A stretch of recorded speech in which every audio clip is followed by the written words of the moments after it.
everyone. To start our geometric shape animals, we are going to start with this worksheet and we're going to be painting a value scale. So you can choose one of the three animals to start.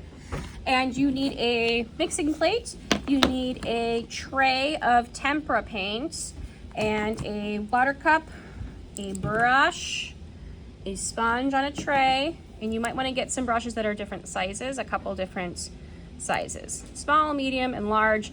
And if you notice, these all have a square, flat top. Okay, to paint our value scale, you're going to pick one color from the rainbow to start. I am going to pick blue. So blue with no mixing goes in step 4 because that's the medium shade of blue, and I'm not mixing it at all with anything. Then I'm going to choose to go either tint or shade. Tint is lighter colors, shades are darker colors. So I'm going to do my tints first.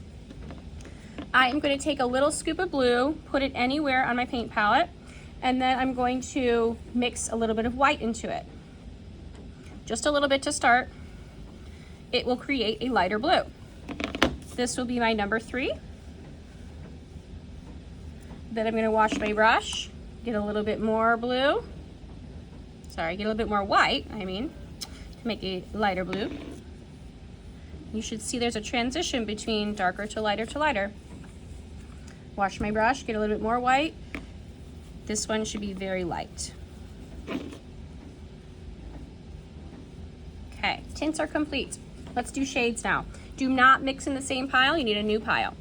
Now I'm going to take blue again, put it down, little pile, wash my brush. Now, get a little bit of black. When I say a little bit, I mean just a tiny bit on the tip, because black is very different from white. It will take over your color very quickly. It overpowers colors very easily. So a little bit of black goes a long way. I don't think I quite had enough black, so I'm going to add a little bit more. I should see that this color is a bit darker. There we go. Add a bit more black. And again, a little bit more black. Okay, that is almost pure black. All right, value scale is done. Put your name on this, and then you're going to find your large painting paper that matches your animal. So I'm doing a bear, so I'm going to grab this big bear. Now I'm going to start by putting my name on the back, and then first you need to label your spaces with a pencil, very lightly. Don't press too hard because we want to paint over these numbers. We don't want to see them in the end. And you're going to go and label all the spaces with the correct value. For example, start with 1. Where do you see 1 in your worksheet example? That's where you will label 1 on your worksheet. Where do you see 2? Label all the 2s. 3, 4, 5, all the way to 7. All of these should have numbers in the end. So see how I started to label some of my spaces? I know that's a 7, that's a 7. I think this one right here is pretty dark. That might be a 6, 6. These down here, 6. So I'm going to keep doing that until I've covered all the spaces. Then it's time to paint my spaces. You can see I already started here with the 2s.